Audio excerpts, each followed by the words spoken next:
लोगोफोर नोंथांमोननि गेजेराव दिनै मोनसे भिडिअ लानानै फैदों आङो दिनै इउथ बिपिएफनि सासे गोख्रों दैदेनगिरि प्रहलाद आदैया दिनै मा बुंदों इउपिपिएलखौ माजों रुजुदों माब्रै होनखो इउएसए माने रं नाम्बार अनेकथा बाथ्रा बुंदों आरोखि प्रहलाद आदैया ओमफ्राय नोंथांमोननि गेजेराव बेनिखायनो बे प्रहलाद आदैया मा बाथ्रा बुंदों नोंथांमोननि गेजेराव फै आं भिडिअखौ होनोसै ओमफ्राय बिनि उनाव आङो डिसकासन खालामगोन नोंथांमोनजों एकदमबारे बाथ्राया मानि थाखाय जादों बोरै ओंखारदों आं बाथ्राफोरखौ नोंथांमोननि गेजेरावहाय थख' जेसेबां हायो बुंनानै होनो नाजागोन नायनो लागोन जोंना आइजोफ्रा आंनो ओइ आगै बिबोनांखौ बुंना गालांसै ओरैहाय पार्टियाव ओंखारो नालाय बिबोनाङा ओइ आगै सन्थला गिनाङा जोंहा गोसोआव दंखायो जोंहा नांगालावनो थुखागोन जों ओरै थांनि एसे दा बिदि खालामदावनो नाङा आरो मालाय रं नाम्बारजों रायलायदाव उनाव खारफालांनाया बिदिनो जाथायो थांदावनो नाङा बेफोरनि मिथिङाव मिथिबायना बिदिनो इउएसए आव थांफ्लांलायहैनाया बिदियाव जादों दाख्लैबो बिदिनो थांबाय नालाय नङा होमबा ओइ बेयावनो होनोसै बिदि जाबाय आरो मालाय 500 थाखा जाखाबाय नालाय बेयावनो थुनसै आन्दायसै दा सहैयाखसै इउएसए आव नङा होमबा दा बेबादि जायो आरो मालाय दा ओंखायनो जोङो गोनो गोथो जानो नाङा बेबादि रं नाम्बारसो इउपिपिएलआनो रं नाम्बारसो मिथिबायना रं नाम्बारसो बिसोरो जेबो खालाम हाया मानसिफोरखौ गोदाव सोराव खालामहैजोब्बाय सेंग्रा सिख्लाफोरनोबो साख्रि होनो हाया बोराय बुरिनोबो पेन्सन होनो हाया ना न' गंसे होनो हायो ना मा होनो हायो नोंनि समस्याखौ फोजोबथारगोन दे बोरै बहा थांखो दा ओंखायनो बेबायदि बे मिस कलाव जों थांनो नाङा रायजो राजाफोर थगायो दोनखारलाङै थगायहैयो बेबादि जादों आरो मालाय दा जेथुनाखि परिबेस दा ओंखायनो जोङो बेबादि रं नाम्बाराव मालाबाबो गोजोमहैनो नाङा आरो मालाय दा जेखि जाया मानो जोंना एबाराव बिपिएफ दोलोआ आलदा बाजेट खालामखादों आलदा बाजेट सेंग्रा सिख्लाफोरनि थाखाय 100 कौटि जोंनि आइजोफोरनि थाखाय सेल्फ हेल्प ग्रुपआव बयनोबो जाहाथे होनो हायो 5 बोसोराव होजोबनो हायो ओंखायनो मोनसे समस्तियाव 1 कौटि 40 कौटि थाखा बाजेट खालामदों आरो बोराय बुरिनि थाखाय मेगन नायजानो माबानो गस्ला बायनो गोजां बोथोराव सि गुदुं बायनो सुइटार बायनो जेकेट बायनो जुथा बायनो बिसिनि थाखायबो 10 कौटि थाखा बाजेट बेबादि थख' बाजेट खालामखादों साख्रि होजोबनो हाया जोंबो मिथिगौ किन्तु बे 100 कौटि थाखानि गेजेरजोंनो सोरनोबा माने माबा बे बागान खालामनानै गय बागान खालामनानै जानो हानायनि दाउ अमा फिसिनानै जानो हानायनि माबा मोनसे खालामनानै जानो हानायनि 100 कौटि थाखा बाजेट बेखौ खालामनाय जादों आरो मालाय आरो आइजोफोरनि 40 कौटि बोराय बुरिनि दङ आरो बे फरायफुनाय सेंग्रा सिख्लाफोरनि थाखायबो जायफ्रा इउपिएससि एपिएससि पास खालामगोन बा परीक्षा होनो कचिंनि बेबस्था खालामनाय जादों बिसोरनोबो थाखानि होनायनि बेबस्था खालामगोन आरो जायफ्रा एमफिल पिएइचडि खालामनो फेल'शिप जायफ्रा एन्ट्रेन्स होनानै पास जाखाबाय दा बेखौबो बिथांमोननो राङारि अनसुंथाइ होनायनि थाखाय बेबस्था आगोलाव 1 लाख होबोबाय थादों नङा होमबा हयथ' एबाराव बारायनोबो हागौ बिनि थाखायबो बाजेट खालामखानाय जादों आरो बे साख्रि गिदिर ओंखारो नङा होमबा ओंखारोना ओंखारा रेलवे रिक्रुटमेन्ट बर्ड रेलाव साख्रि ओंखारो स्टाफ सिलेक्सनाव साख्रि ओंखारो दा एप्रि परीक्षा जाबाय थादों आसामाव बेबादि आनजादफोरखौ पास जानानै साख्रि मोननो थाखाय बेनिबो कचिं सेन्टार खालामनो मोनफ्रोमबो जिल्लायाव मोनफा दिनै 9 जिल्ला दं मोनफा सेन्टार कचिं सेन्टार बानायनोबो थाखाय थिक खालामनाय जादों दा बेबादिनो बोरायनि आलदा बुरिनि आलदा सेंग्रा सिख्लाफोरनि आलदा फरायफुनाय गथ'फोरनि थाखाय आलदा बाजेट बेखौ खालामखानाय जाबाय आरो मालाय टप 10 जायफ्रा मोनगोन बिसोरनो 5 लाख होनो 5 लाख आसामाव टप 10 थाङा होमबा मेट्रिकआव जाय थाङो बेनो 5 लाख थाखा होगोन बिटिसि गभर्नमेन्टनिफ्राय मोजाङै फरायथों जाहाथे नङा होमबा एमआइएलआव बड' एमआइएल एसामिस एमआइएल जेखुनु एमआइएल जाया मानो बे जुदि टप 10 आसामाव जुदि बांसिन नाम्बार मोनोब्ला बेनोबो राङारि अनसुंथाइ होनायनि बेबस्था आरो जायफ्रा माने मिलिटारि साख्रि लानो गोसो बिसोरनोबो खारनाय बारनायनि ट्रेनिं होनो थाखाय बेनिबो कचिं सेन्टार दा बेफोरबादि मोनफा थख' बाजेट खालामजोबखाबाय आरो मालाय सरकार फैनांगौ मावनांगौ बेल'सै नङा होमबा बेल'सै प्रमद बर'बादि जागोन होननानै थगायग्राथ' नंखाया हाग्रामा सारा लिडारखौ सिनायनांगोन जाय लिडारा खामानि मावनो हायो जाय लिडारा रायजो राजाफोरखौ थगाया जाय लिडारा जे खोथाखौ होयो बेखौ मावफुंनानै होयो बेबादि नेताखौसो जों बासिनानै लानांगोन आरो मालाय भुलखौ जोंसो खालामो रायजो राजाफ्रासो खालामो भुलखौ माने लिडारखौ सिनायनो रोङैयाव नङा होमबा दा प्रमद बर' शिफ्ट जादों नालाय नै मा थाखो जोंहालाय जेबो गैला बिटिसिआव पावाराबो गैला 16टा पावार थांफिनबाय साख्रि बाख्रि होनो हानाय गोहो गैला दिनै टिका थुख्लिया बिटिसिनि बायरानि मानसिफोर मावफैदों साख्रिया बायरानि मानसिफोर मावफैदों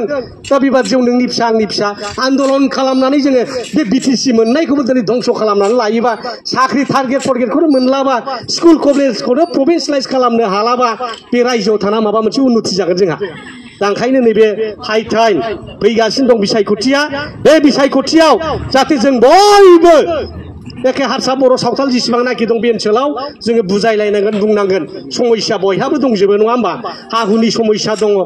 लेखा फरायनायनि समस्या दं लामा सामानि समस्या दं दुब्लियाव इरिगेसननि बेबस्था खालामनांगौ बिनि समस्या दं बे मानिफ्राय एनिफ्राय जेडसिम जाहाथे सुफुंलांनो हायो जाहाथे 5 बोसोराव बिनि दायित्वखौ जों बयबो लालायनांगोन नुबाय भिडिअखौ माबायदि मोनखो प्रहलाद आदाया मा बुंखो गासैबो बाथ्राखौ नोंथांमोना खोनाजोब्बाय आं नोंसोरनो अडिअखौ होनानै होखाबाय नङा होमबा दा बाथ्राया जाहैबाय मा माने नोंथांमोना बेनि गेजेरजों मा फिल खालामनो हादों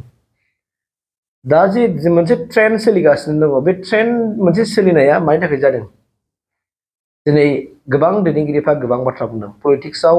गासिबो बाथ्राखौनो बुंनो हायो होननाय माने पलिटिक्सनि थाखायल' बिथांमोना बे बाथ्राखौ बुंदों नाथाय बिथांमोनहा माने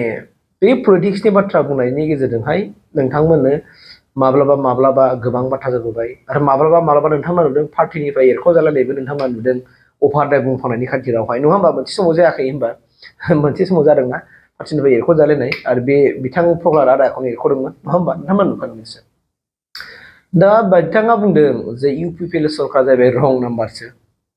नङा होमबा रं नाम्बारजों रायज्लायनानै थांनोसै जेरानाखि खाथियाव सहैयो होमबा न' गासिबो फेक गासिबो थगायनाय बे खोथाखौ बुंदों ओमफ्राय USA नि बाथ्रा दाखालि जे मोनसे भाइरेल जादोंमोन ना फैसालिनि बेनि बाथ्रा नै बिथाङा एसे दाजाबदेरनो मोजां जानायखाय बिथाङा दाजाबनानै होदेरदों आरोखि बे बाथ्राखौ जों फिल खालामनो हादों दा गतिके आंनिफ्राय रायजो जानो नोंथांमोननि गेजेरावहाय नोंथांमोना भिडिअखौ नायखानायखाय आं बे भिडिअनि डाइरेक्सनजों थाङाब्लानो आं मोनसेल' नोंथांमोनखौ रिक्वेस्ट खालामनो नागिरबाय जे बिथांमोना जे बाथ्राखौ बुंदों गासैबो पलिटिक्सनि थाखाय अनलि फर पलिटिक्स नट फर माने सिरियास इस्यु नङा होमबा दा बै समावबो जों मोनथिखादों काम्फा बरग'हाइ सारा बुंखादों पलिटिक्सनि थाखाय गोबां बाथ्राखौ बुंनो हायो माब्रैबा UPPL गाज्रि मोनहोनो हायो बिनि थाखाय बिथांमोना बुंदों बा काम्फा बरग'हाइ साराबो मोनसे समाव बुंदोंमोन दा दिनै प्रहलाद ब्रह्म आदायाबो माब्रैबा माने UPPL पार्टिखौ माने रायजो राजाफ्रा माने गाज्रि मोननानै UPPLखौहाय मोजां मोना बा UPPLआव जयनिं जाया बा UPPLनो भट होआ बेफोरबायदि थांखि आरो उद्देश्यजों दिनै प्रहलाद आदायाबो निसय बे बाथ्राखौ बुंदों नङा होमबा खारन बिथाङा बुंनायनि उद्देश्यआव बेनो जानो हागौ जे जोंनि गेजेरावहाय सोरबा जयनिं जानायनि उनावबो फिन जयनिं जाफिनो नङा होमबा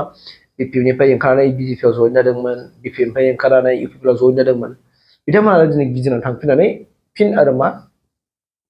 BPFआव जयेन जाहैफिनदों नङा होमबा दा नोंथांमोना नुगासिनो दं दि जयनिं नङा होमबा दिनै हाजार लाख मानसिफ्राबो दिनै UPPLआव जयेन जादों आरो फिन ओरैबो लाख हाजार मानसिफ्राबो दिनै BPFआव जयेन जादों मानि थाखाय जादों बिथांमोननि मोनदांथिफ्राव मा दं बिथांमोना मा मोनदांनायनि गेजेरजों दिनै बेफोरबायदि जयेन जाबाय थादों नोंथांमोना मालाबा फिल खालामनो हादों ना मालाबा हायाखै दा बिथांमोननि उद्देश्यआ मा बिथांमोना मा नागिरदों समाजाव बिथांमोना मा माने मा होनना बुङो बिहोमा होनो नागिरदों बिथांमोननि कन्ट्रिबिउसना मा बिथांमोनहा बबे राजखान्थियाव थायोबा समाजनि थाखाय खामानि मावनो हागोन बेखौ नागिरदों ना बिथांमोना माबा मोनसे नैबेनि थाखाय बिथांमोना थांदों स' गुड गभर्नमेन्टआ बबेयाव गुड गभर्नमेन्टखौ बहा फैदों नोंथांमोना नायनांगोन नङा होमबा स' थासारिखौ नाय दानि ट्रेन्डिं थासारियाव मा अबस्था दं बेफोरखौ नाय हाल सालफोरखौ नाय सोरगिदिं थासारिफोरखौ नाय गासैबो इनभाइरनमेन्टफोरखौ नोंथांमोनहा रिभिउ खालामनांगौ थारमाने रिभिउ खालामनांगौ नोंथांमोननाव बयनावबो साननो हानाय गोहो दं दिमाग दं मेलेम दं स' रिभिउ खालामनानै नाय जे ट्रेन्डिं सोलिबाय थानाय एबा कारेन्टनि जायफोरनाखि गभर्नमेन्टआ रुल खालामगासिनो दं बिथांमोननि समाव इनभाइरनमेन्टआ मा जादों सुबुंफोरनि इनभाइरनमेन्टआव मा बेखौ नाय आरो बै जायफोरनाखि नेक्स्ट प्रिभियास जायखिनाखि माने रुलिं खालामनानै फैबाय बिथांमोननि समाव नोंथांमोना थासारिखौबो इनभाइरनमेन्टखौ रिभिउ खालामनानै दाना रिभिउ खालामनानै नायदो बिनि उनाव नोंथांमोना मा मोननांगौ मा फिल खालामो स' बेबायदि नोंथांमोना खामानि मावबानो जाबाय अहे आरो मा नङा होमबा स' खामानि मावनांगोन नोङो राजखान्थियाव हाबबाय बलथ' नों समाजनि खामानि मावनांगोन ना नोङो बिराद गिदिर रेसपन्सिबिलिटि लाबाय येस आं माने सुबुंफोरनि खामानि मावगोन होननानै स' बेखौ नों साक्सेस खालामदो फुलफिल खालामदो मावना दिन्थिदो अब्ला निस्सय नोंथांमोनाव माने मोनखागोन स' गतिके नोंथांमोना नायबानो जाबाय माने नोंथांमोननि गेजेरावहाय UPPL आरो BPF जोंनाव नायल' मोननैल' राजखान्थि हान्जा बेबो आनसलिक दल BTC-आव मिथिबायना आरो बै मोननै आनसलिक दलनि माने आफादगिरिफ्रा गासैबो मानि जायो जोंनिनो जायो बर' मानसियानो जायो आरो नेहाथारियाबो बर' मानसियानो अब्ला नोंथांमोना सिन्था खालामनानै नायदो स' गतिके बिथांमोननि गेजेराव मानि थाखाय बिथांमोना दिनै बे बाथ्राखौ बुंलायदों बयबो माने बिटिसिखौ दखल खालामनो बयबो माने खालामगासिनो दं नङा होमबा थ' गतिके नोंथांमोनाबो बुजिनांगोन मावनांगोन आरो रायजो राजा नोंथांमोनहाबो सोर पार्टिया माबायदि खामानि मावदों बेखौ नोंथांमोना जास्टिफाइ खालामदो आरो रिभिउ खालामनानै जइन जादो आरो भटखौ होदो आरो बेहायनो आरो मा इसेबां मालाय बुंबा बुंफानांगौ होनफानांगौथ' नङाना स' आं बेखिनिखौनो नोंथांमोननि इनफरमेसनखौ होनाय जाबाय आरोखि थेंक इउ